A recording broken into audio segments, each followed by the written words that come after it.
Assalamualaikum warahmatullahi wabarakatuh.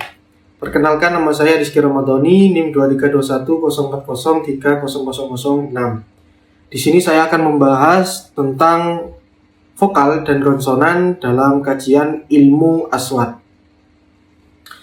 Yang pertama kita akan bahas yaitu pengertian dan pembagian bunyi vokal. Vokal adalah bunyi bahasa yang dihasilkan tanpa hambatan signifikan pada aliran udara dari paru-paru. Jadi, bunyi vokal dihasilkan dari udara yang melewati kerongkongan tanpa adanya hambatan pada alat artikulator. Dalam bahasa Arab, bunyi vokal disebut sebagai harkat.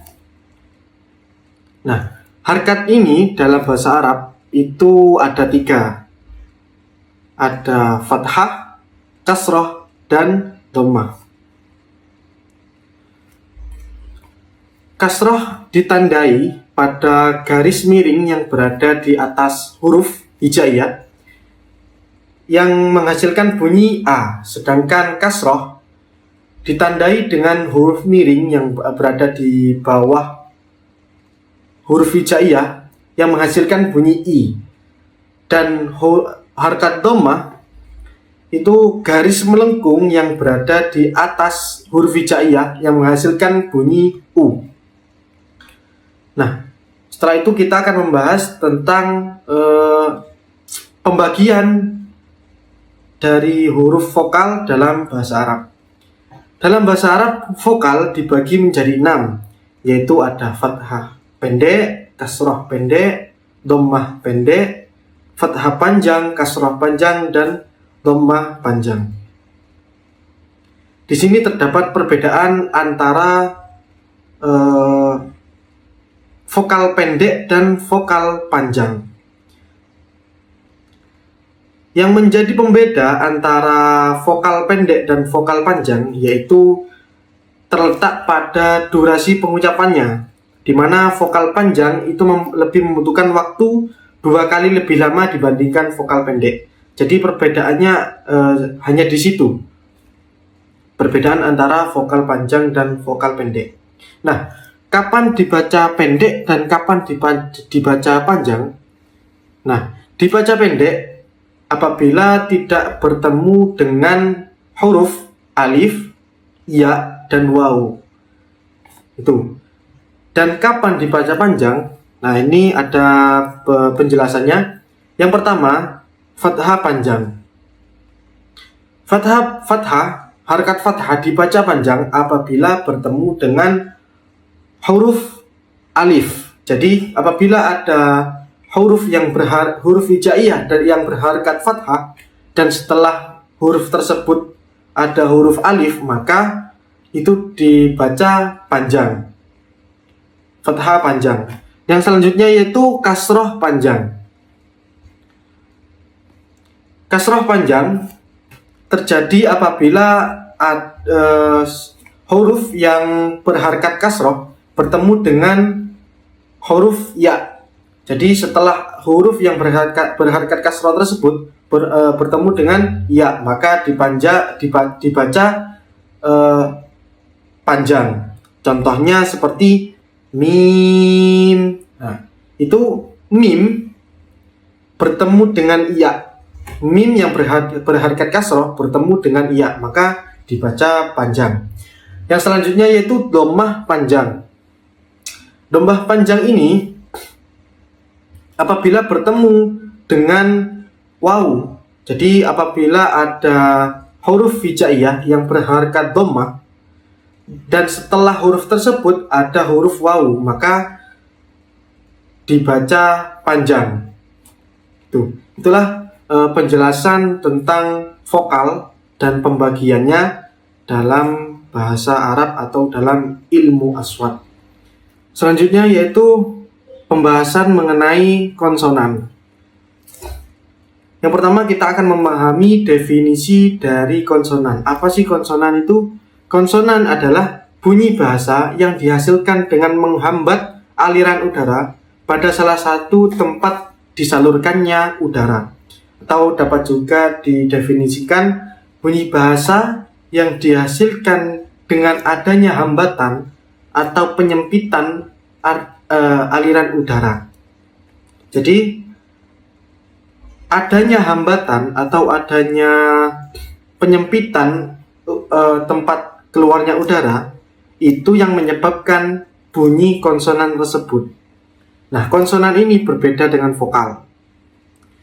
Kalau vokal itu tidak ada hambatan ketika udara keluar, sedangkan konsonan ini terjadi adanya hambatan pada alat artikulatornya. Dalam bahasa Arab, konsonan itu disebut sebagai huruf hijaiyah. Nah, jadi huruf hijaiyah itu adalah huruf-huruf konsonan dalam bahasa Arab. Kalau vokal itu harkat, nah kalau huruf hijaiyahnya adalah konsonan. Jadi konsonan dan vokal ini tidak bisa dipisahkan karena mereka harus saling berhubungan antara vokal dan konsonan. Nah, setelah kita memahami definisi dari konsonan, kita akan lanjut ke pembahasan pembagian dari konsonan. Konsonan itu dibagi menjadi beberapa aspek. Yang pertama yaitu pembagian konsonan menurut makhrajnya, yang kedua menurut organ bicara aktifnya, yang ketiga pembagian konsonan menurut pengartikulasiannya, yang keempat pembagian konsonan menurut posisi pita suaranya, dan yang terakhir yaitu konsonan menurut sumber arus udaranya. Nah, yang pertama kita akan membahas pembagian konsonan menurut makhrajnya. Makhraj adalah tempat tertentu di saluran udara yang mengalami pengejangan lebih keras dari yang lain dan merupakan tempat penuturan suatu konsonan. Nah, ini ada pembagiannya.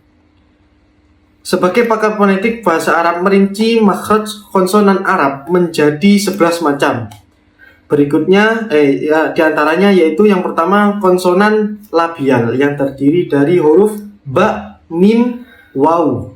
Yang kedua yaitu labiodental yang terdiri dari huruf fa. Yang ketiga interdental yang terdiri dari huruf sa, zal, dan dha. Yang keempat yaitu alveodental. Yang kelima alveolar. Yang keenam alveopalatal. Yang ketujuh yaitu palatal, yang kedelapan velar, yang kesembilan uvular, yang kesepuluh paringal, dan yang terakhir yaitu konsonan glotal. Nah, itulah pembagian konsonan menurut makhrajnya. Yang selanjutnya yaitu pembagian konsonan menurut organ bicara aktif. Dalam sudut pandang organ bicara aktif yang difungsikan dalam menghambat atau menekan saluran udara, ketika mengartikulasikannya, konsonan dapat dibagi menjadi beberapa bagian. Yang dimaksud dengan organ bicara aktif adalah seperti bibir bawah atau labial, ujung lidah atau apiko, tengah lidah atau medio, pinggir lidah atau lamino, dan belakang lidah atau dorso. Nah, berikut ini pembagiannya. Yang pertama yaitu konsonan bilabial. Nah, ingat tadi labial adalah bibir. Jadi, kalau bilabial berarti bertemunya antara dua bibir bawah dan atas.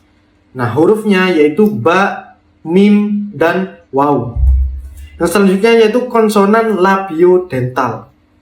Labiodental ini adalah bertemunya antara labio dan dental. Dental adalah gigi. Jadi dental itu gigi.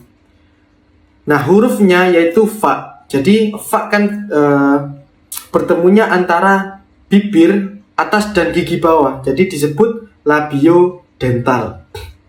Yang ketiga yaitu apico interdental. Yang hurufnya terdiri dari huruf sa, zal, dan dha. Yang keempat yaitu apikodental yang hurufnya terdiri dari ta, to, dal, do, lam, dan nun. Yang kelima yaitu apikoalveolar yang terdiri dari huruf zain, ra, sin, dan sod. Yang selanjutnya yaitu konsonan apikopalatal yang terdiri dari huruf shin dan jim. Yang selanjutnya yaitu konsonan mediopalatal yang terdiri dari huruf ya. Dan yang nomor 8 yaitu dorsovelar yang terdiri dari huruf kaf, ghain, dan kha. Yang selanjutnya yaitu konsonan uvular yang terdiri dari huruf qaf. Yang ke-10 yaitu paringal yang terdiri dari huruf ain dan ha. Dan yang terakhir yaitu konsonan glotal yang terdiri dari hamzah dan ha. Jadi itu adalah pembagian konsonan menurut organ bicara aktif. Yang selanjutnya yaitu pembagian konsonan menurut pengartikulasiannya. Nah, dalam sudut pandang ini, konsonan bahasa Arab dibagi menjadi 3 macam. Yang pertama yaitu konsonan letupan, yang kedua konsonan geseran, dan yang ketiga konsonan gabungan. Yang pertama yaitu konsonan letupan. Konsonan letupan adalah bunyi yang ketika diartikulasikan mendapat hambatan kuat dari organ bicara dan tidak terdapat jalan keluar udara. Jadi konsonan letupan ini hambatan udara itu tidak begitu rapat, jadi tidak ada udara yang keluar dari mulut atau dari organ bicara. Huruf-hurufnya yaitu diantaranya ba, ta, to, dal, kaf, qaf, ghain, dan hamzah. Yang kedua yaitu konsonan geseran. Konsonan geseran yaitu bunyi yang ketika diartikulasikan organ bicara itu tidak merapat kuat, tetapi memberikan peluang untuk udara agar dapat lewat dengan leluasa di area itu, walaupun harus mengakibatkan terjadinya semacam getaran. Jadi kalau yang pertama itu konsonan letupan, tidak ada udara yang keluar, dan yang kedua yaitu konsonan geseran. Jadi di sini udara itu keluar tapi tidak begitu banyak. Tuh. Hurufnya yaitu diantaranya fa, tha, zal, dha, sad, shin, zain, kha, ghain, ha, ain, dan ha. Itu adalah konsonan geseran. Yang ketiga yaitu konsonan gabungan. Konsonan gabungan ini adalah bunyi yang ketika diartikulasikan udara yang datang dari paru-paru, ya, udara yang keluar dari paru-paru mendapat hambatan kuat dari organ bicara, tetapi ketika organ bicara tersebut memberikan kesempatan untuk lewat udara, hal tersebut tidak terjadi secara cepat sehingga tidak terjadi semacam letupan. Jadi konsonan gabungan ini adalah gabungan antara konsonan letupan dan geseran. Jadi di sini tidak terjadi letupan, tidak terjadi memang letupan, dan tidak juga terjadi geseran gitu. Jadi ada di tengah-tengah, ada gabungan antara letupan dan geseran. Hurufnya yaitu jim. Nah, itulah pembagian konsonan menurut pengartikulasiannya. Yang selanjutnya yaitu pembagian konsonan menurut posisi pita suara.